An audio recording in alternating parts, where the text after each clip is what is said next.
Muy buenos libros para todos. Bienvenidos a este su espacio titulado Fragmentos.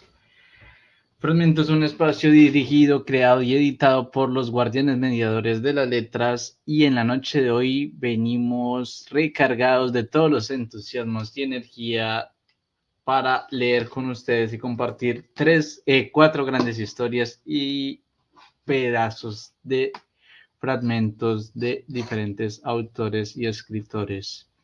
En la noche de hoy tenemos a nuestro compañero Pedro José Gelbes, Daniel Urrutia, que nos acompaña hoy a través de un video porque no nos puede acompañar en vivo y en directo, y a nuestro compañero Alejandro Pimienti, quien les habla, su presentador Elkin Forero.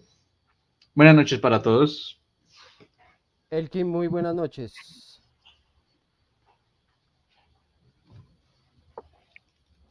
Muy buenos libros, compañeros, buenos libros para quienes Buenos nos libros, escuchan en Alejandro. este momento. Esta semana venimos recargados con grandes historias en fragmentos. Compañero Alejandro, coméntanos qué vas a leer la noche de hoy.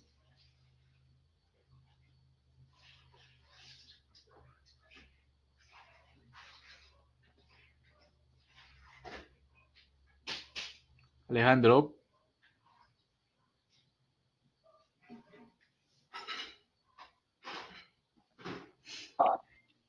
Hola, hola.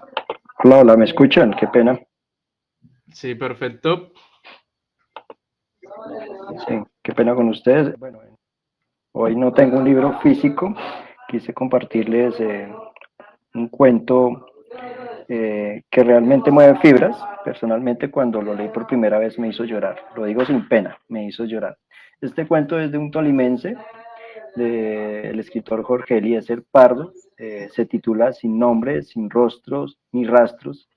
Como dije, de Jorge Eliezer Pardo, un libanense, novelista. Este cuento parte de una colección que se llama Los velos de la memoria, cuentos de la guerra colombiana.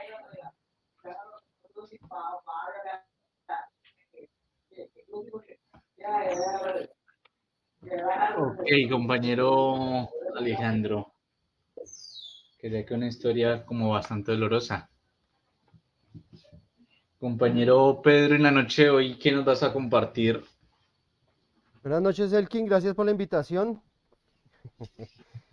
Hoy les traigo algo también muy bueno que estoy en estos momentos leyendo, terminando de leer.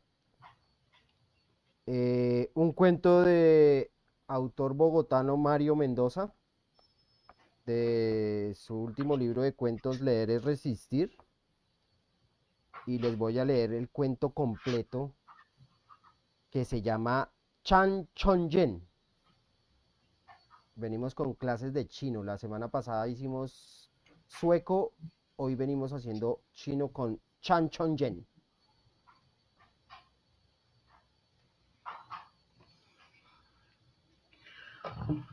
Ok, muchas gracias, compañero. Y en la noche de hoy les vengo a compartir a todos ustedes, no sé, estoy muy indeciso con qué les voy a Elkin. compartir. Elkin va a leer. Ah, no, todavía no me ha dicho. Ah, bueno. Estoy Elkin, qué pena. Quería agregar también en la lectura de Daniel. Daniel, pues, nos envió el video porque en el momento, pues, no nos pudo acompañar hoy, pero nos envió un video haciendo su lectura y Daniel nos va a leer un poema de el español, si no estoy mal, ahorita Daniel no lo confirma, Miguel Ángel Carrión, y nos va a leer el poema que se llama o que se titula El seminarista de los ojos negros.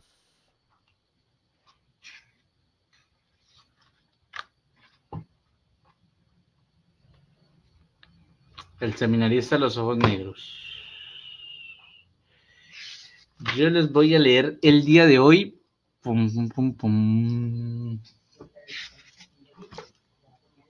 un, un cuento de la selección. un cuento de la selección de cuentos costumbristas colombianos de Carlos Nicolás Hernández y Clara Mejía. Y el cuento se titula El trapo rojo de Enrique Uribe White.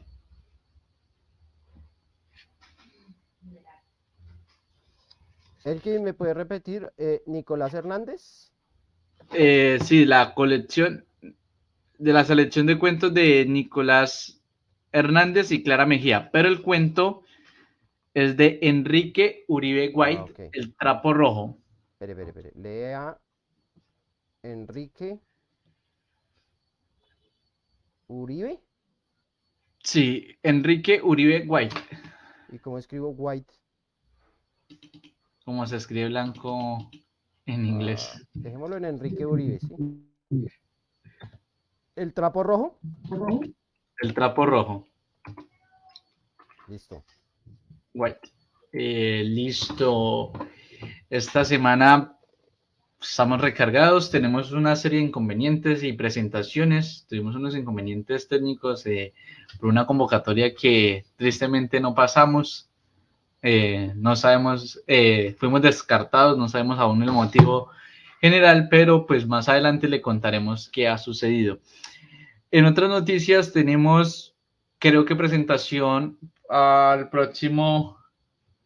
próximo viernes en Wallanday, creo. Pero ahorita más adelante les comentaremos al respecto. Y no me acuerdo qué más les iba a comentar. Entonces, damos inicio con el cuento de el poema de nuestro compañero Daniel. Para darle paso a nuestro compañero Daniel con su video en vivo. Bueno, en diferido.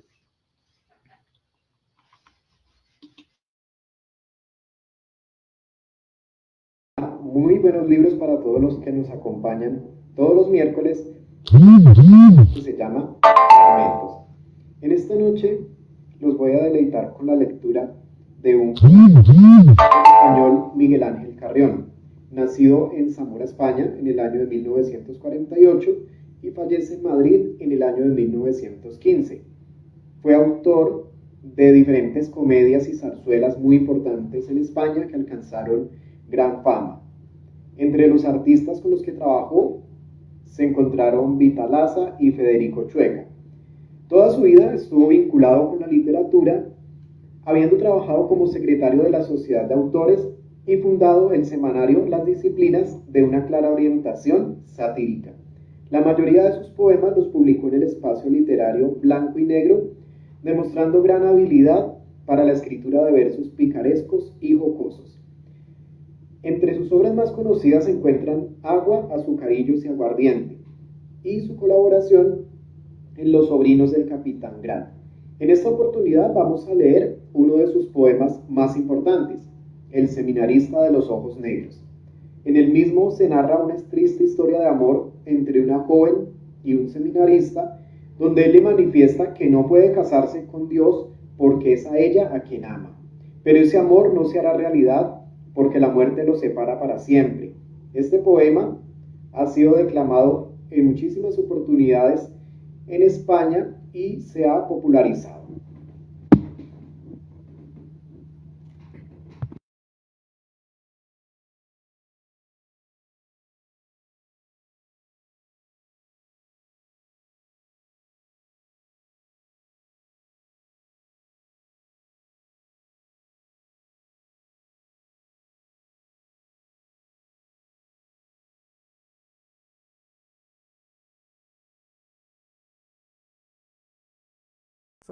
Listo, perfecto. Entonces, Daniel, te damos paso.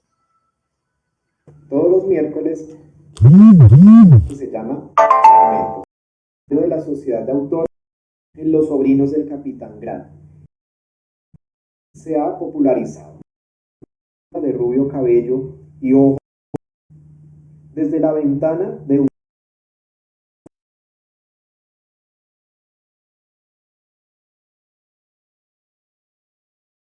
de los ojos negros de Miguel Ángel Carrión. Desde la ventana de un casucho viejo, abierta en verano, cerrada en invierno, por vidrios verdosos y plomos espesos, una salmantina de rubio cabello y ojos que parecen pedazos de cielo, mientras la costura mezcla con el rezo, ve todas las tardes pasar en silencio los seminaristas que van de paseo. Baja la cabeza sin erguir el cuerpo, marchan en dos filas, pausados y austeros, sin más nota alegre sobre el traje negro que la beca roja que ciñe su cuello y que por la espalda casi roza el suelo. Un seminarista, entre todos ellos, marcha siempre erguido con aire resuelto. La negra sotana dibuja su cuerpo, gallardo y airoso, flexible y esbelto. Él solo a hurtadillas y con el recelo de que sus miradas observen los clérigos, desde que en la calle vislumbra a los lejos a la salmantina de rubio cabello, la mira muy fijo con mirar intenso. Y siempre que pasa le deja el recuerdo de aquella mirada de sus ojos negros. Monótono y tardo va pasando el tiempo y muere el estío y el otoño luego, y vienen las tardes plomizas de invierno, desde la ventana del casucho viejo, siempre sola y triste rezando y cosiendo, la tal salmantina de rubio cabello ve todas las tardes pasar en silencio los seminaristas que van de paseo. Pero no ve a todos, ve solo a uno de ellos, su seminarista de los ojos negros.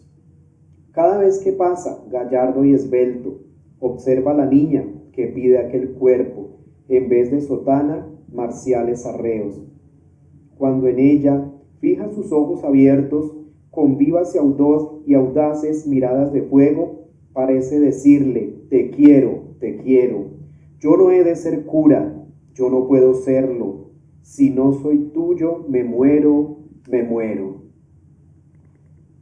A la niña entonces se le oprime el pecho, la labor suspende y olvida los rezos, y ya vive solo en su pensamiento el seminarista de los ojos negros.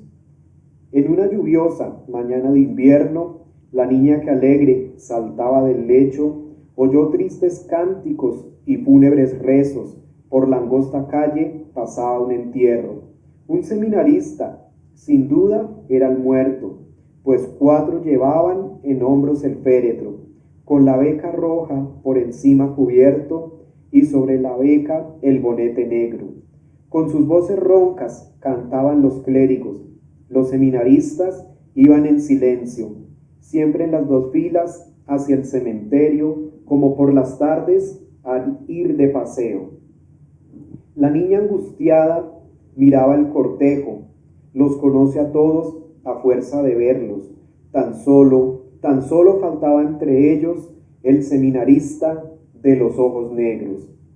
Corrieron los años, pasó mucho tiempo, y allá en la ventana del casucho viejo, una pobre anciana de blancos cabellos, con la tez rugosa y encorvado el cuerpo, mientras la costura mezcla con el rezo, ve todas las tardes pasar en silencio los seminaristas que van de paseo. La labor suspende, los mira y al verlos, sus ojos azules, ya tristes y muertos, vierten silenciosas lágrimas de hielo. Sola, vieja y triste, aún guarda el recuerdo del seminarista de los ojos negros.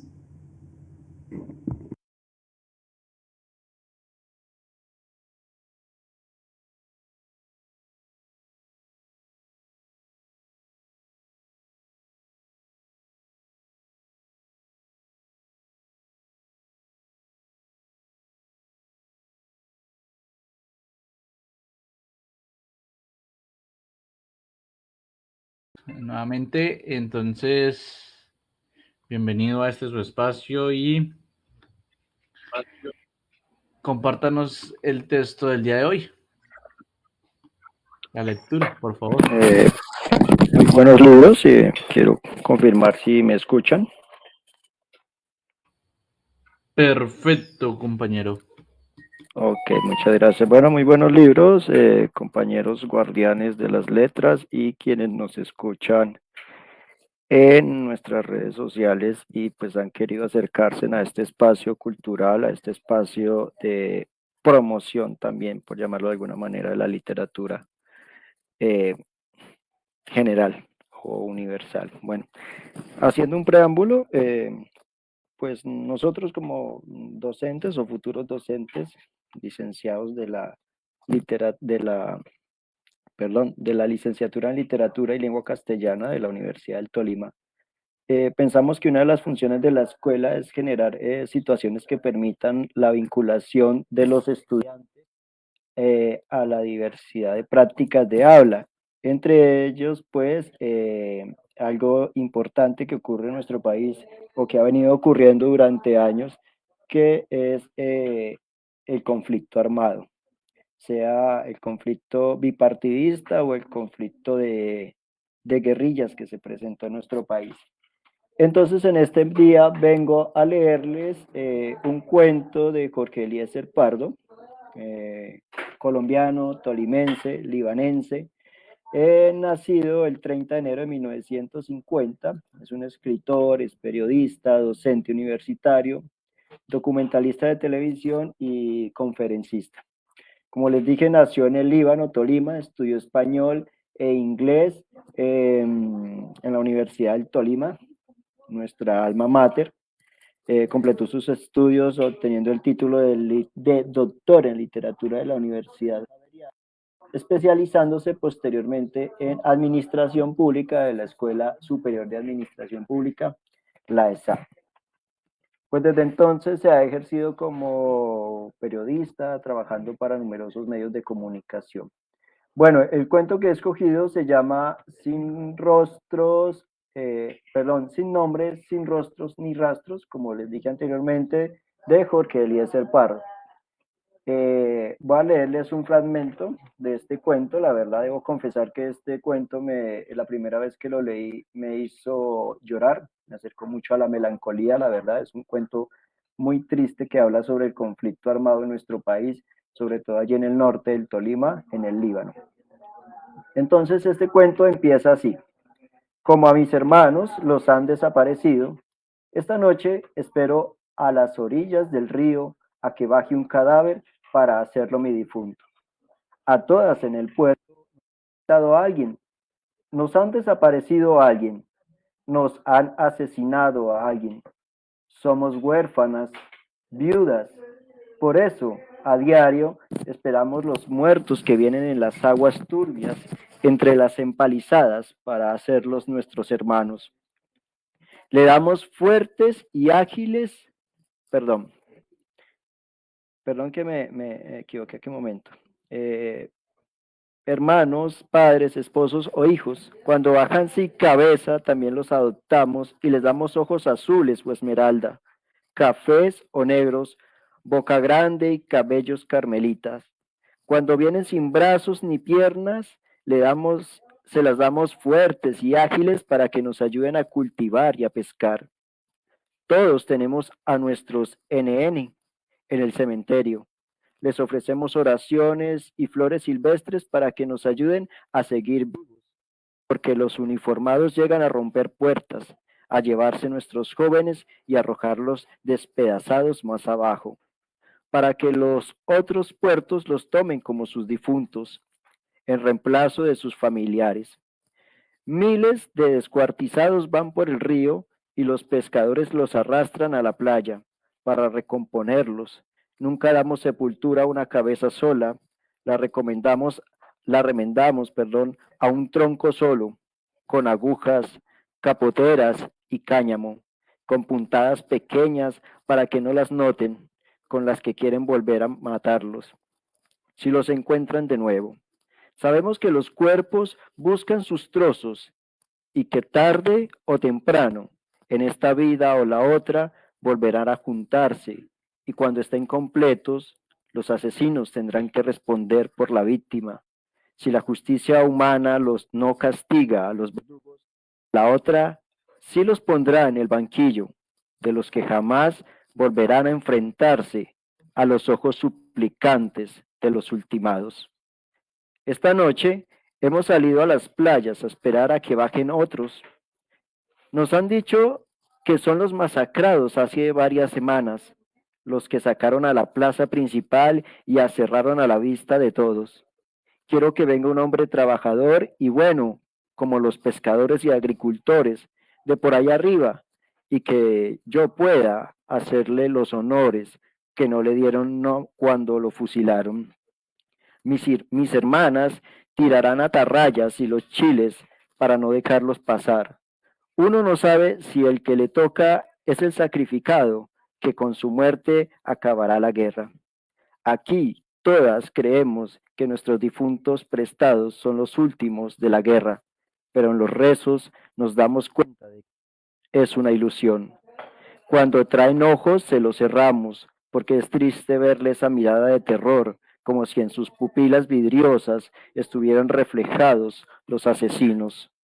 Nos dan miedo esos hombres armados que quedan en el fondo de los ojos de los muertos. Parecen dispuestos a matarnos también. Muchos párpados ya no se dejan cerrar y dicen en el puerto que es para que no olvidemos a los sanguinarios. Los enterramos así, con el sello del dolor y la impunidad mirando, ahora, la oscuridad de las bóvedas. Bien, esos son dos de la primera parte, por decirlo de alguna manera, de este cuento de Jorge Eliezer Pardo. Creo que el análisis lo haremos finalmente al terminar la lectura de los otros fragmentos. Muchas gracias. Alejo, muchas gracias a usted, muy conmovedor el fragmento. Tengo una preguntita, ¿está completo? O sea, ¿no lo leyó completo o un fragmento? El cuento. No, solo fueron dos párrafos. Realmente si lo leo completo Claro, seguramente desbordaremos lágrimas y claro, no es está broma, es verdad. súper fuerte, súper fuerte. Muchas gracias, Alejo. Ya en un momentico haremos los comentarios. Gracias.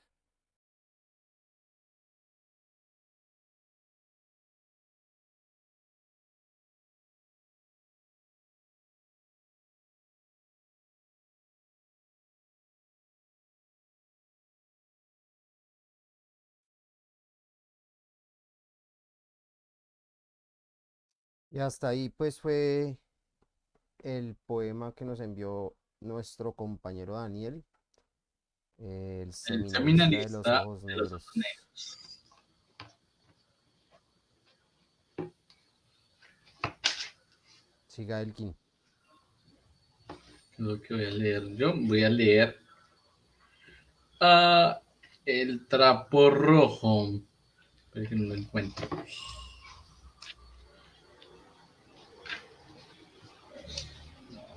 El 25. Tan. Bien, entonces el día de hoy les voy a leer al escritor Enrique Uribe White.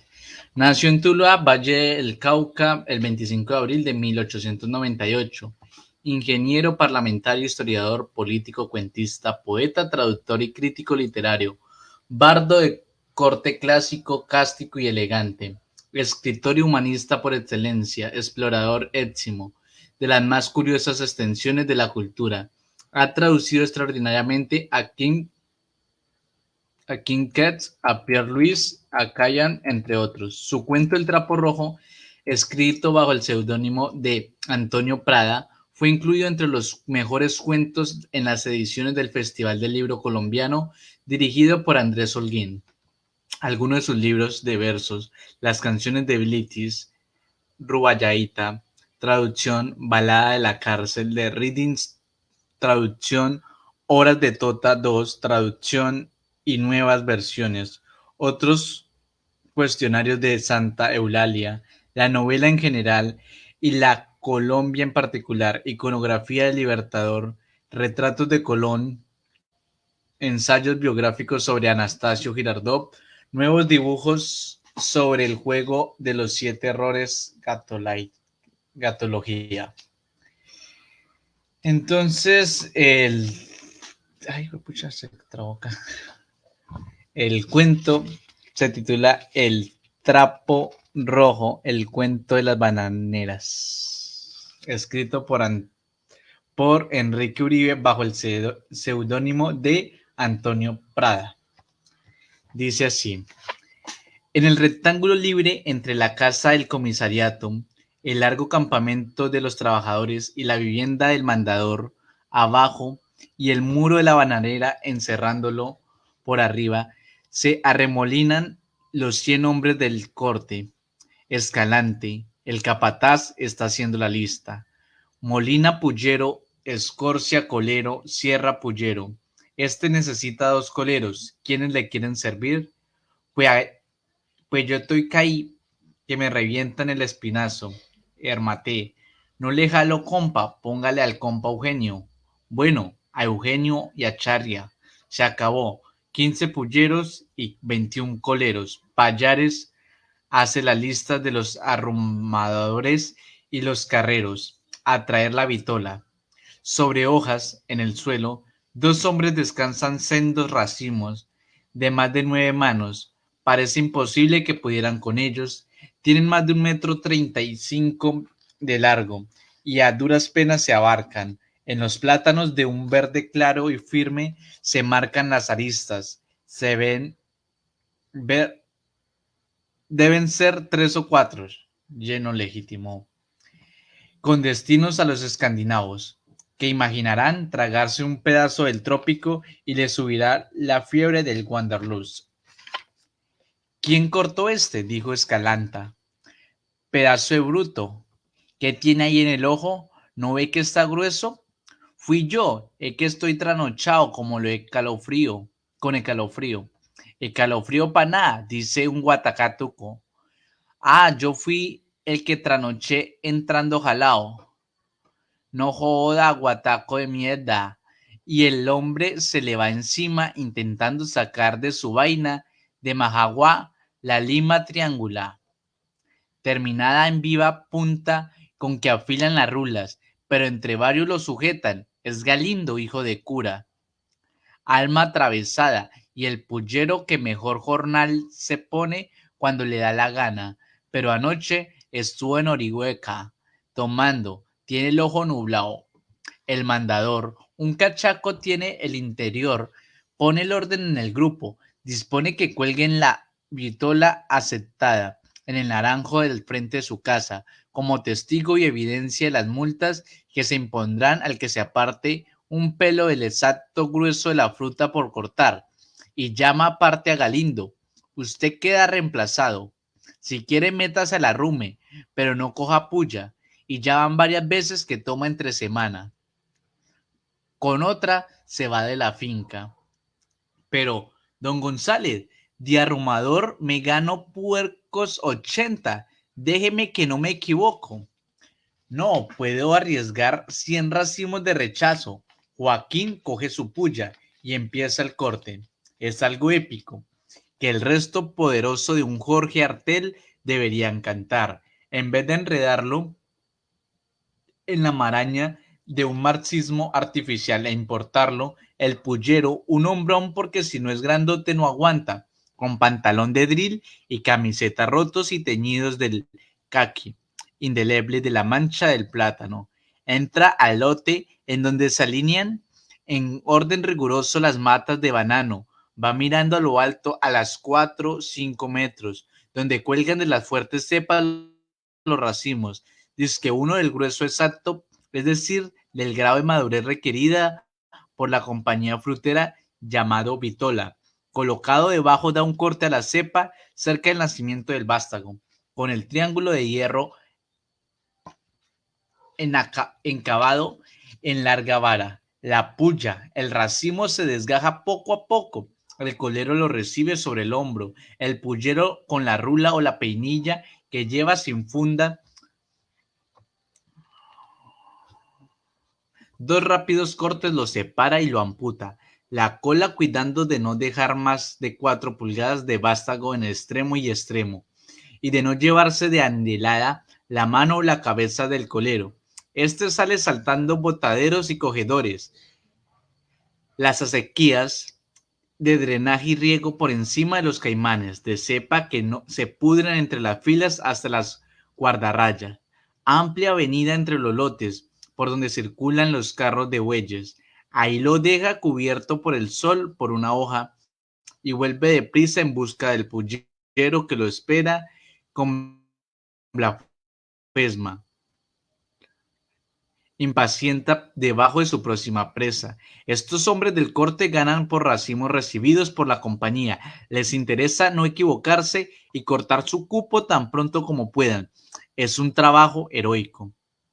Si alguien no avesado intenta desgajar el racimo, se viene encima con cepa y todo y le rompe la columna. Hombres fuertes, de coleros, a los 10 racimos que sacan las primeras veces quedan medio muertos y de cama con el hombro inflamado.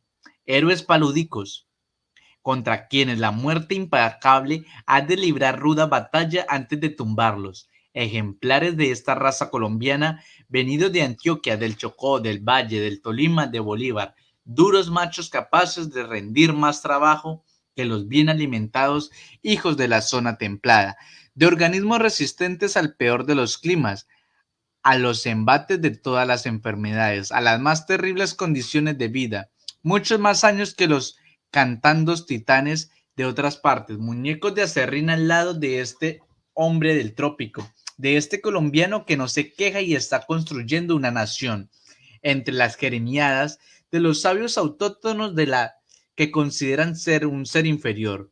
Se trabaja febrilmente, los carreros van apilando racimos, las ruedas se hunden hasta el cubo en la tierra blanda.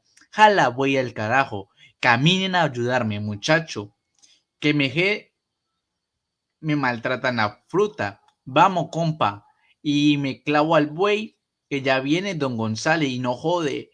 Sudan los hombres y gritan, mujer, sordamente el buey y la fruta sobre hojarasca va formando murallas a los lados de Yacubit. De todos los capataces recorren a caballo las plantaciones alcanzando sin desmontarse. Las hojas que cubren los racimos se cercioran del que terrible ojo nublado no ha caído sobre los pulleros, perdiéndose íntegro el corte. Averiguando los racimos que lleva cortado cada uno, cuenta que el pullero lleve con platanillos atrofiados en su mochila de cabulla, viendo que no maltraten la fruta, pues cada racimo debe ser manejado como niño de teta, vigilando el cambio de bueyes, reemplazando a los hombres cansados o heridos, caídos de los botaderos, golpeados por la cepa que se descolgó muy prisa, interviniendo en las discusiones y las peleas, empujando hacia el ferrocarril los carros listos. Exhala la tierra un vaho caliente que no deja evaporar el sudor, quema el sol en los espacios abiertos y reverbera y danza el interminable verde de las hojas. Prisa, prisa, angustia, confusión, resaltar de maldiciones. No hay tiempo de almorzar, cuanto más un sorbo de café sin colar, y a llenar con bananos lo de racimos que se pudren, alimento que empalaga el estómago. Al caer la tarde, el cansancio, la angustia, el calor ha cuajado dentro de cada hombre una entidad hiperestítica, lista a estallar. Viene el temprano crepúsculo, la sombra se condensa y en el rectángulo de viviendas cercado por las altas cepas, como en el fondo de un pozo, se entiende el farolillo del comisariato, que apenas surga con un dedo de amarillo en la semioscuridad. Agotados los trabajadores, carajo, y me monto en él también, se viene a careme baja. Es Galindo, recalentado por el sudor, por la rabia y por algún trago a escondidas que ha desatado del naranjo del caballo de González y anda entre el pasmo de todos porque el mandador es enérgico, aunque pacífico, y ha demostrado no sufrir de aquello con lo que un hombre dura poco en la zona, el miedo. Al ruido de los cascos en galopes, González sale de la casa y se da rápida cuenta de la situación. El prestigio de jefe de cualquier grupo de hombres cuelga del hilo precario de un segundo. Se abalanza sobre el caballo y lo sujeta. Agarrándolo del hombro de la ropa, lo tira a la tierra y sin darle tiempo de reaccionar lo lleva en peñones hasta el campamento. Lárguese de aquí y no me vuelva a ver, atrevido. Los hombres se han levantado y contemplando la escena de silencio. Ninguno tiene miedo a González, pero todos comprenden confusamente la necesidad que éste tiene que conservar su autoridad y de hacerse respetar. Se miran de hombre a hombre, pero la base del prestigio del caudillo, grande o chico, la forma esta aquiescencia de los acudillados. Hay calma, la noche sigue posando sus bandadas de pájaros ingrávidos sobre las anchas hojas. El farolillo del comisariato esculpe rostros de hombre en el bloque de sombra. Por detrás, entre el comisariato y la casa del capataz, Escalante, un estrecho río de noche desemboca sobre el patio y lo va llenando.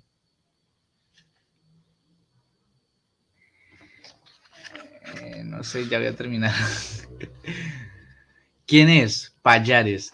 Entre, ¿qué quiere? Vengo a decirle, señor González, que Galindo ha vuelto. Allá está en el patio hablando mal entre la gente y creo que no trae buenas intenciones. González se echa el revólver en el bolsillo de los brinches y sale. Se acerca al grupo de trabajadores que al verlo se apartan de Galindo. En actitud de expectativa desafiante, el mandador decidió, le lanza un puñetazo y con la izquierda se hace tambalear al hombre. Y al seguir el primer golpe con un derechazo, detiene a tiempo. El movimiento hacia adelante de su cuerpo al ver el apagado relámpago de la guasa lima al que rasca la camisa en el pecho. Rápido y sereno saca el revólver y se va sobre el hombre con la intención de golpearlo en la cabeza con el calibre. Galindo retrocede y González ha comprendido que el hombre está dominado. Falta desarmarlo. El incidente es una ocurrencia frecuente y no tiene importancia. Entrégueme en esa lima. Galindo retrocede hacia el corredor y González se lanza en su persecución, pero el hombre que se ve perdido se hace hacia la carretera de un pilar y vuelve cara, por detrás hundiéndose en el ángulo de la sombra que recorta la esquina. González no ve la maniobra, está atento solo a seguir la silueta de un hombre que en fuga precipitada da vuelta a la casa. Ahora solo desea darle alcance, siente una necesidad de cogerlo, de dominarlo, de desarmarlo. Los dos hombres doblan velozmente la esquina trasera del comisariato, ya están en el pasadizo, completamente a oscuras entre las dos casas.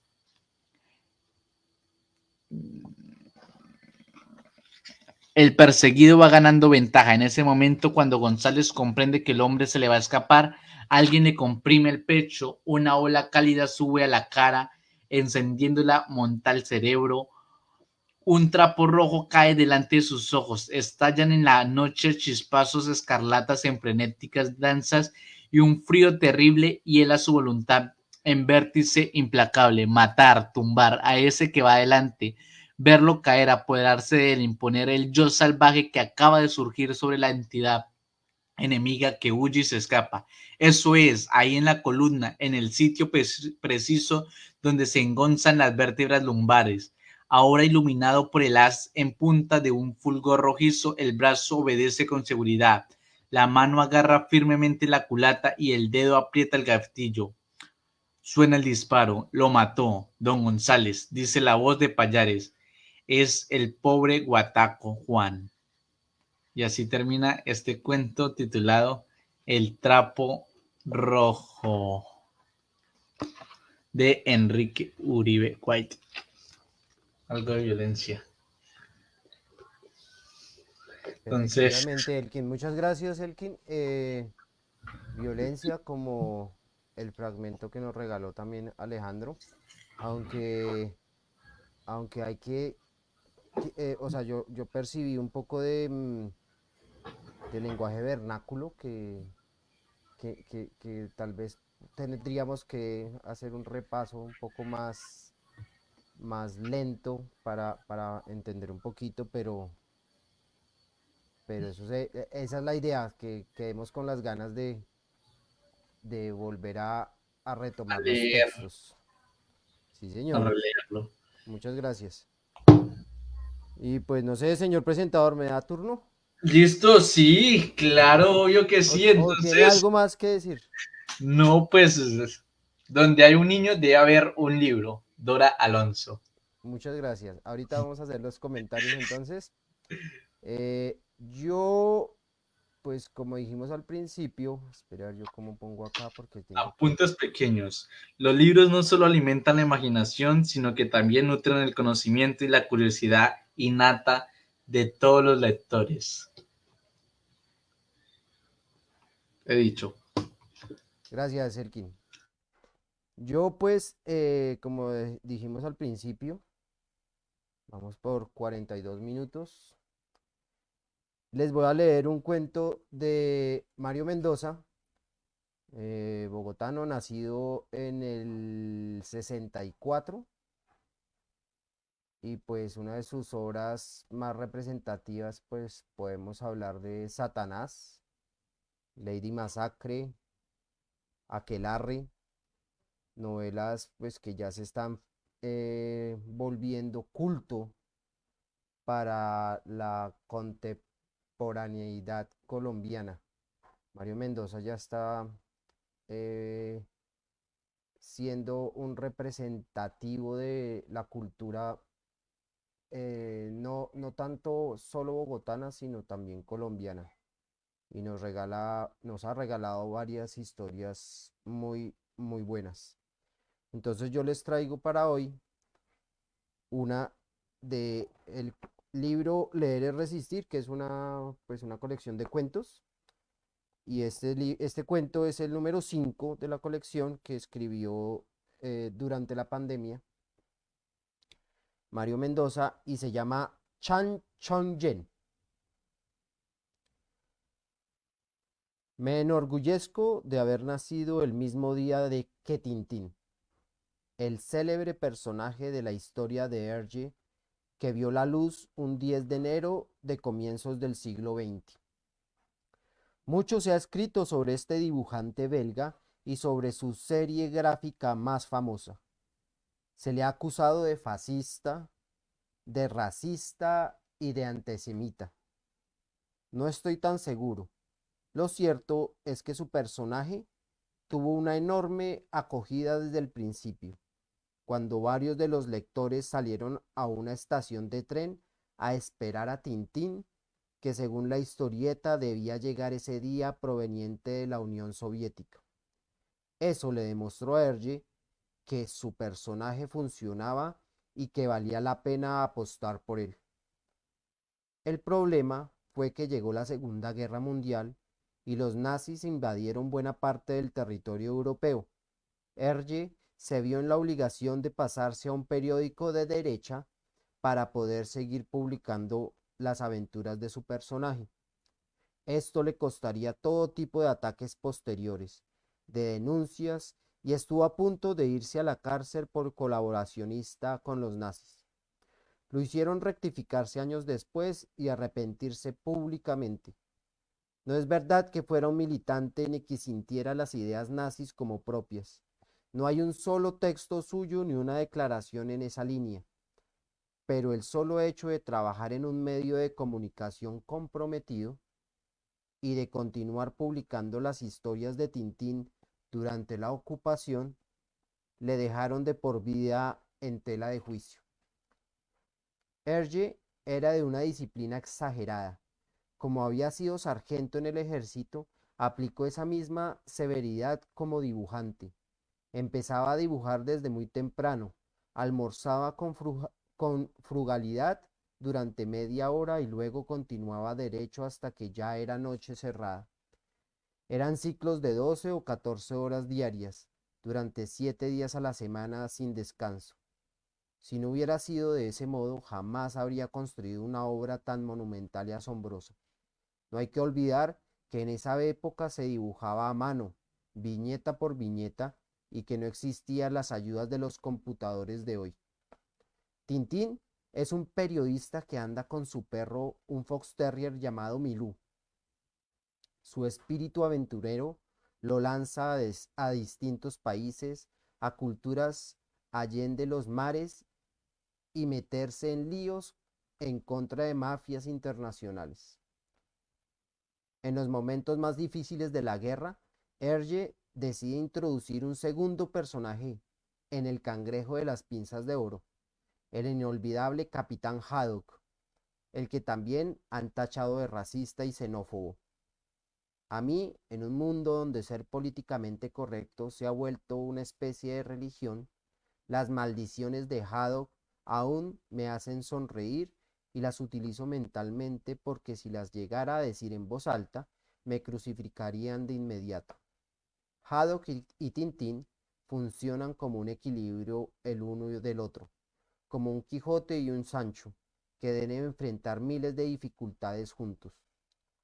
Cuando la guerra arreció y las temáticas políticas ponían a Hergé en una situación muy complicada, prefirió trabajar en libros de viajes a territorios lejanos y distantes, donde la trama de aventuras fuera el eje de la historia.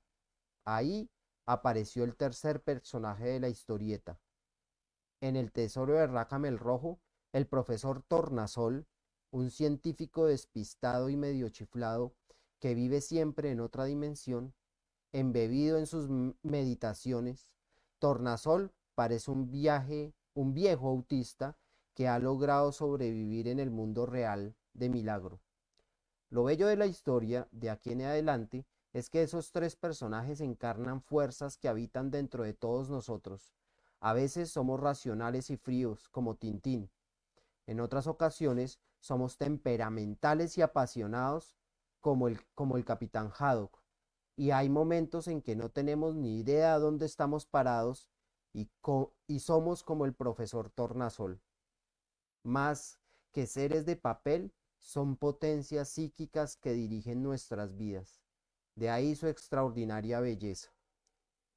Ahora, hay un periodo de la vida de Hergé que es sobrecogedor.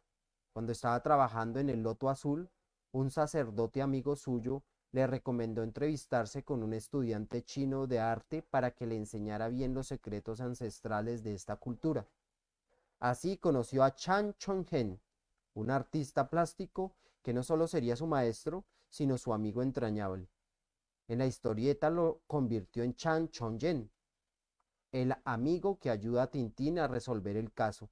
Y aquí es donde el ir y venir de la ficción y la realidad bordea lo inverosímil. Después de la guerra, Hergé sufre de varias crisis de nervios como producto no solo de su exceso de disciplina, sino de todos los ataques que ha sufrido como colaboracionista durante la ocupación. Poco después empieza a ser visitado por unas pesadillas que no lo dejan dormir ni descansar. Tiene que consultar a un psiquiatra que le recomienda parar de trabajar y dejar a Tintín a un lado, pues se le está convirtiendo en una obsesión, en un trastorno maníaco. En lugar de eso, Hergé empieza uno de los libros más bellos y conmovedores, Tintín en el Tíbet. Ese fue el primer volumen que yo leí de la colección. Lo leí en la clínica, pequeño, en medio de una enfermedad que me tuvo al borde de la muerte. Y era el preferido de Hergé, su obra más íntima, pues gracias a ella se curó de las pesadillas y pudo restablecerse de su crisis nerviosa. Es la historia de Tintín viajando al Tíbet en busca de su amigo de El Loto Azul.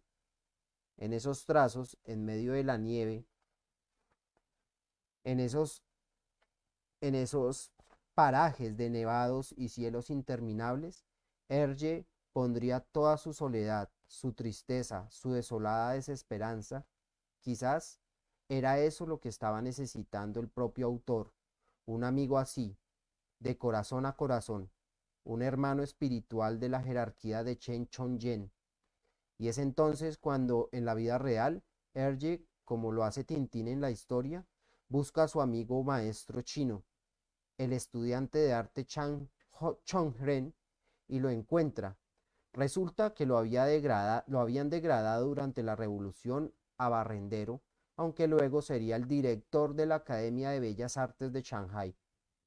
Al final, Chan Chong viaja a Europa, se reencuentra con su viejo amigo Hergé y permanecen juntos hasta la muerte de este en 1983. Como había presentado una anemia desde varios años atrás, Hergé tenía que ir cada tanto a la clínica a que le suministraran transfusión de sangre. En una de ellas lo contagiaron con VIH, lo cual terminó de deteriorar aún más su salud. Como he contado antes, mi primera lectura de Tintín fue en la clínica. No recuerdo con exactitud, pero sospecho que fue un ejemplar que me llevó mi padre, quien lo ha leído en francés durante una beca de estudios en París. Mi viejo enviaba desde distintos países alrededor del mundo unas postales con sellos y estampillas que yo coleccionaba con la seriedad profesional de un filatelista. Y me sentía mal cuando él llegaba de esos viajes y hablaba de mil cosas que yo desconocía por completo. De alguna manera, leí desaforadamente la historieta de Hergé porque me ayudaba a viajar y a conocer otras culturas. Cuando mi padre llegaba, yo podía hablar del Tíbet, del Congo, del tráfico de opio en el Extremo Oriente, incluso de viajes a la Luna, pues Tintín había llegado antes a este asteroide que Neil Armstrong. Lo que sí recuerdo perfectamente fue donde leí los siguientes libros de la saga. Pertenezco a una generación que se hizo a sí misma afuera, en la calle. De niños recorríamos los alrededores del barrio explorando. Poníamos monedas en la carrilera para que las aplastara el tren. Nos metíamos en un caño cercano a matar ratas con nuestros rifles de aire.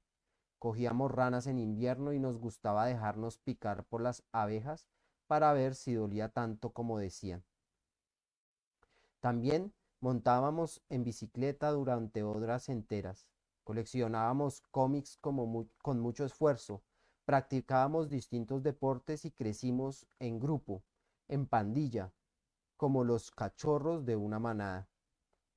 Más adelante, durante la adolescencia, mantuvimos esos lazos firmes. Vinieron las pruebas características de todo varón joven, las peleas, las trompadas, los enfrentamientos hombre a hombre o contra grupos o equipos de otros barrios. A veces uno ganaba y entonces quedaba toda la semana feliz, sacando pecho y haciendo alarde de su temple cada vez que podía. Pero a veces las cosas salían mal, se ponían feas y había que ponerse hielo en los moretones o incluso ir hasta el centro de salud a que le cosieran las cejas o las mejillas. Y había que aguantar los chistes de los amigos, las burlas en el colegio, los regaños en casa, pero uno sabía que las heridas cicatrizarían y que la vida continuaría.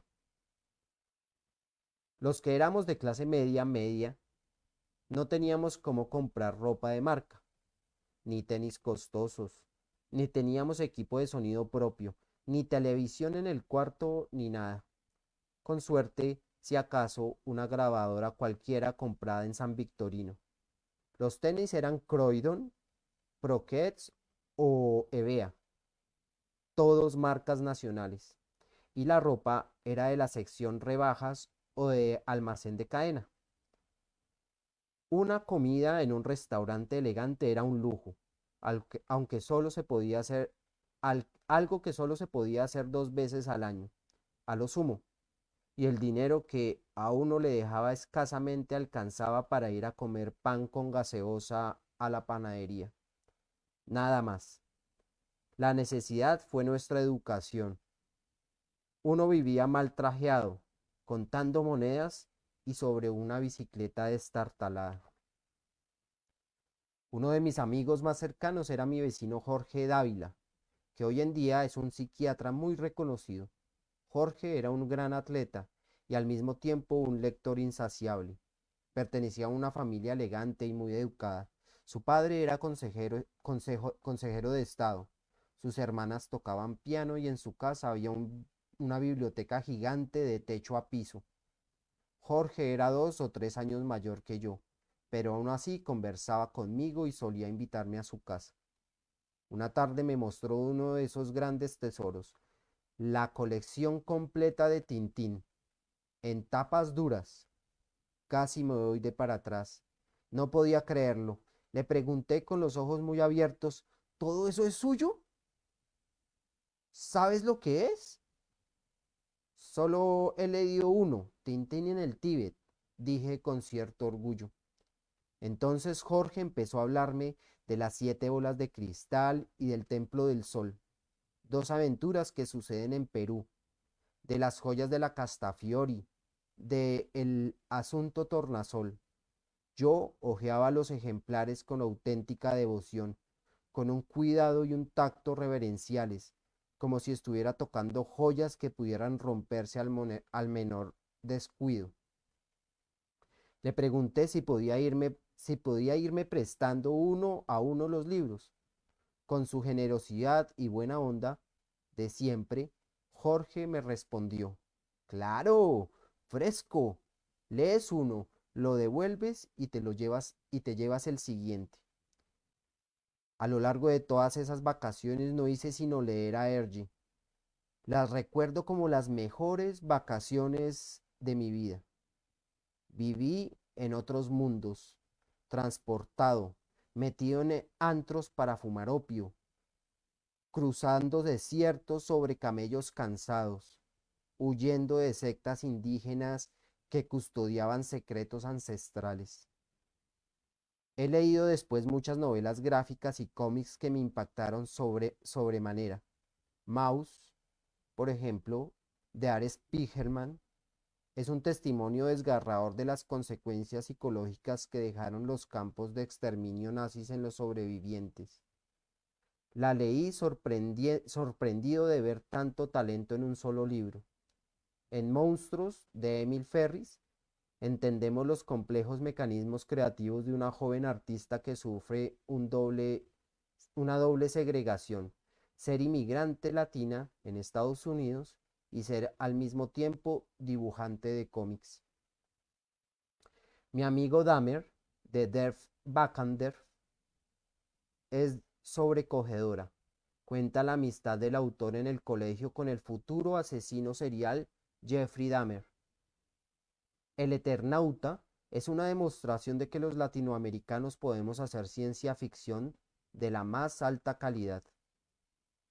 Arrugas, de Paco Roca, me encogió el corazón y me hizo tener presente que voy hacia la vejez solo, sin hijos, y que esa recta final seguramente no será fácil. El Transmetropolitan, de Warren Ellis y Derek Robertson, me enseñó el que sigue siendo hasta el día de hoy mi héroe preferido en el mundo de los cómics, Spider Jerusalem. Todas estas novelas gráficas, entre muchas otras, las he releído con gusto a lo largo de los años, pero ninguna me genera tanta alegría como Tintín. Quizás porque fue la primera, porque con ella aprendí a leer de imagen en imagen, de cuadro en cuadro, y eso significa también una educación plástica artística. Hace poco el editor y amigo Ricardo Arango nos reunió a Jorge Dávila y a mí en una comida en su casa. Llevamos décadas sin vernos. Ahora somos unos viejos de barba blanca a los que ya se les notan los años, y a los pocos segundos de haber empezado a conversar, arrastrados por esos intensos recuerdos, estábamos de nuevo hablando sobre Tintín y los títulos que a cada uno de nosotros nos parecían los mejores. Era como si el tiempo no hubiera pasado, como si todo lo vivido se hubiera esfumado de repente, y solo nos interesaba Haddock, Milú, Tintín y el despistado profesor Tornasol. Era como si acabáramos de dejar la bici en el portón y estuviéramos echados en el piso, cada uno con un ejemplar de Tintín en las manos. Y hasta ahí el cuento de hoy, que pues no fue cuentico, no fue fragmento, fue completico. No sé si se le pueda llamar cuento a este, pero pues es algo como autobiográfico, me parece a mí más bien. Sí, pero pues Entonces, puede ser catalogado como cuento.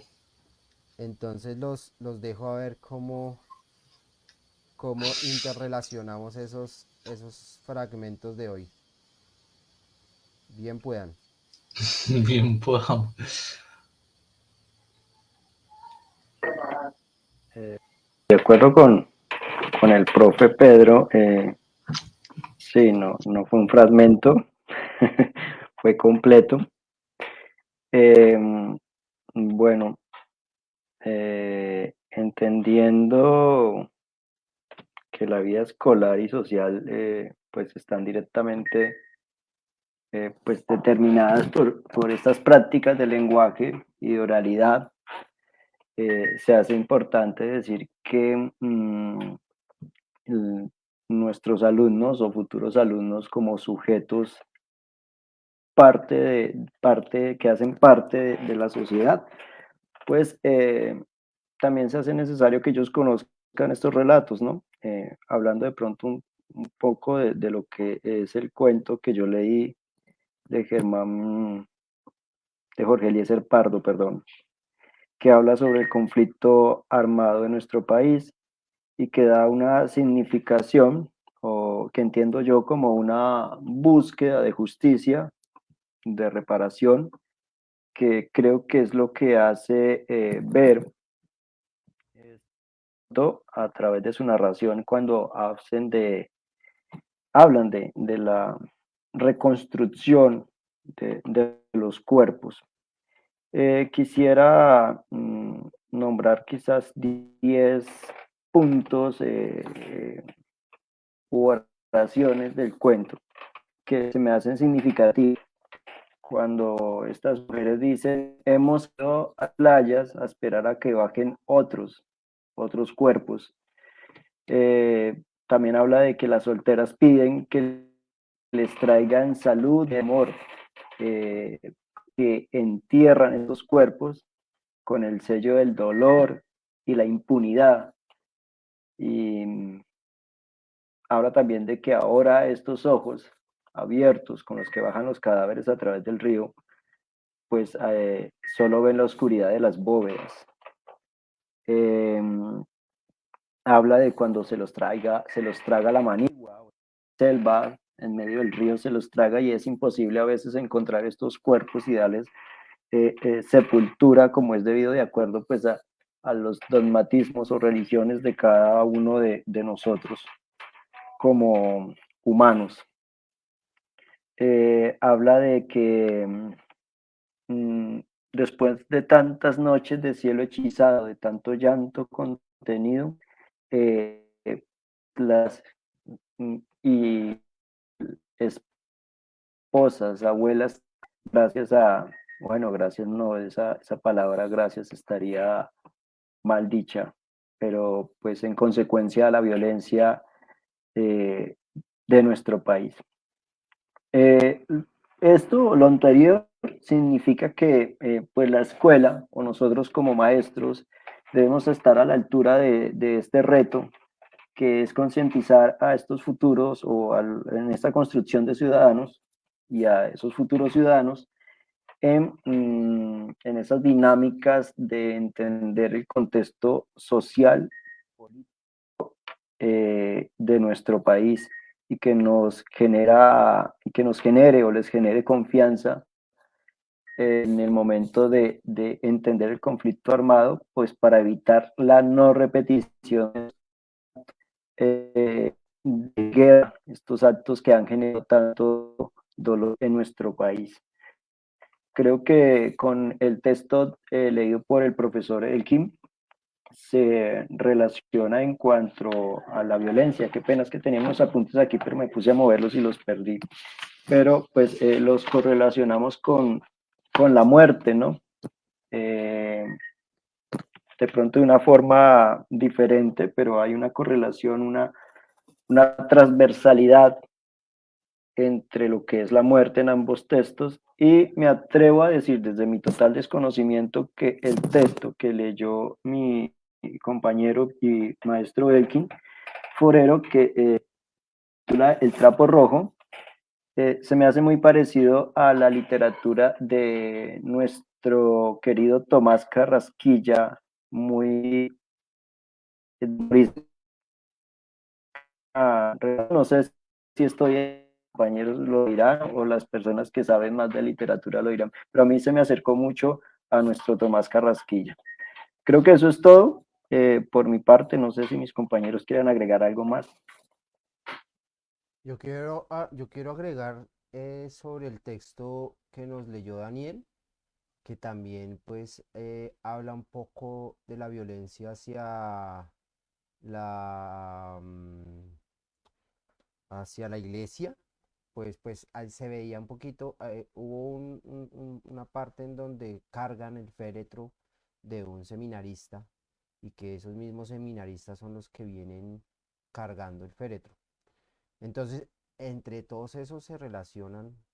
El tema de hoy que salió a flote fue la la violencia pues, que en Colombia nos viene golpeando desde hace mucho tiempo y pues pensábamos que se iba a acabar, pero esa no fue el, el- la realidad que queríamos para nuestro país. Entonces la violencia es el eje principal de estos textos.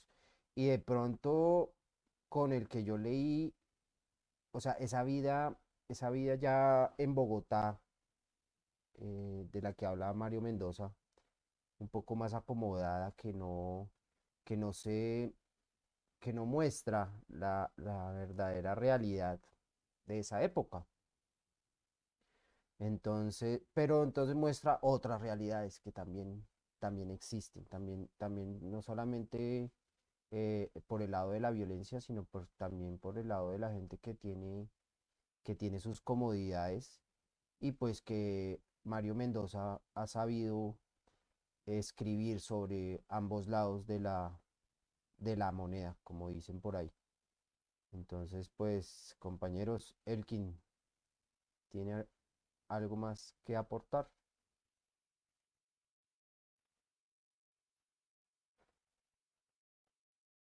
Tiene el micrófono cerrado, Elkin. Pues en realidad, como tal, no, no, pero hoy los temas sí fueron bastante distintos. Solamente creo que tuvieron dos, pues en tema de relación de violencia y se relacionaron en la violencia nomás, creo, el tema con el de Alejandro, porque fueron totalmente distintos. Lo que Alejandro comentaba acerca del maestro Tomás Carrasquilla, pues sí, es que la selección de cuentos se titula así, Cuentos costumbristas colombianos. Entonces, sí tiene cuestión de costumbrismo, de todo lo relacionado a este periodo de la literatura en Colombia que marca.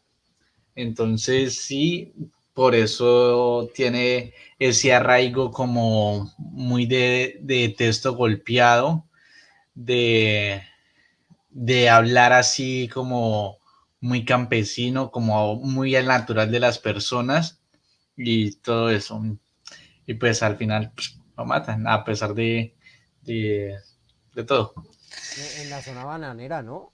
En En la zona Tenerife, bananera, sí, donde hubo una exacto. Conflicto que, masacre. pues, por ejemplo, en Colombia, creo que hacia 1908 fue también de la masacre de las bananeras, que sucedió realmente en Colombia. Y sí, creo que no queda nada más por decir. Ah, pues, bueno, adelantarles que, pues, creo que el día viernes tenemos presentación en Gualanday. Eso pues Alejo nos tendría que confirmar. Sí, Sí, Exacto. estamos por confirmar la hora y el lugar. Sabemos que es una biblioteca pública allí cerca al Gualanday, pero pues estamos por confirmar. Una última cosa, yo creo que otro punto donde nos encontramos esa transversalidad en los textos es el tema de la oralidad, ¿no? La oralidad a través de ella, cómo se realiza, se crea la literatura y creo que nos acercamos un poco a lo que es el realismo mágico, por lo menos en el texto que les compartí hay mucho realismo mágico. Se de buscar ¿cómo decirlo? Por medio del dolor, acercarse a esas formas de comunicación, esas reflexiones en torno a la tensión, a las tensiones que hemos vivido en nuestro país y esa combinación entre realidad y ficción para hacer no sé, un análisis breve de lo que es el cuento de Sin nombres, sin rostros ni rastros, el cual recomiendo mucho leer con mucha atención y seguramente les moverá fibras. Listo, Alejo, muchísimas gracias. Y pues no es siendo más el motivo de la presente, por mi tarde, pues muy rico todo. Igual como siempre quedamos muy antojados y con muchas ganas de abordar estos textos. Sí, total. Y la idea es esta y muchísimas gracias por estos ya 5 capítulos. Ya pasamos de un mes. Otras noticias. ¿Qué era lo que íbamos a decir de noticias? Bueno, eh, la, la, mm, la convocatoria que nos ganamos, que anunciamos la semana pasada, pues vamos a comenzar con la visita a Gualanday, como primera parada de los guardianes, mediadores en su proyecto Nómadas Literarios Interrurales. Y pues con esa comenzamos el día viernes en las horas de la tarde. Vamos a estar transmitiendo desde el bello, es un municipio, no, ¿no es cierto? Es un corregimiento que es Gualanday, listo. Entonces estaremos informando desde allá.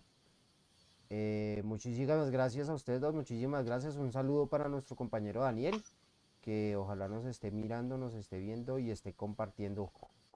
Compartan el video. eh, no siendo más, por mi parte, muy buenos libros y hasta el próximo miércoles. Hasta la próxima. Sí, hasta la próxima. Muy buenos libros para todos. Y yo creo que pues otra noticia, pero que daremos más adelante, son las alianzas interinstitucionales que estamos logrando con algunas instituciones sin ánimo de lucro. Pero eso les hablaremos más adelante, eh, para que conozcan el trabajo social que estamos haciendo y lograr llegar a muchas comunidades, a muchos chicos, a muchos niños que no tienen acceso a la literatura. Un abrazo a Exacto, todos. eso son buenos apuntes y buenas notas que se vienen de los guardianes y las alianzas que estamos logrando con aquellas instituciones que quieren aportar a transformar la historia de la literatura y llevar la literatura a otros espacios. Entonces, creo que le adelantamos eso en una próxima ocasión, cuando Listo, Elkin. todo Muchísimas quede gracias. concertado y Muchísimas gracias. Muy buenos libros para todos. Bye bye.